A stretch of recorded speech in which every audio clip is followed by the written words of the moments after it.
This is a bird with an extreme case of OCD. It scrubs its favorite perch spotless with pieces of snakeskin and keeps its territory so clean you could eat off it. Excess grass? Gone. Extra twigs? Tossed. Fallen leaves? Not on its watch. Once everything is spotless, it adds little red berries as decorations, because who doesn't want their place to look festive? Turns out, it's building a stage for its big performance.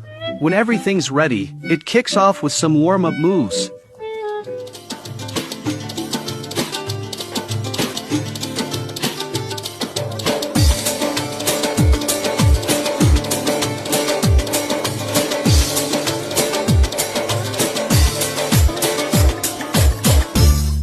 With all the head bobbing and booty shaking, it really looks like it knows what it's doing.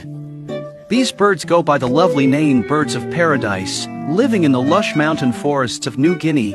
They woo their potential mates by showcasing graceful dance moves and sweet melodies.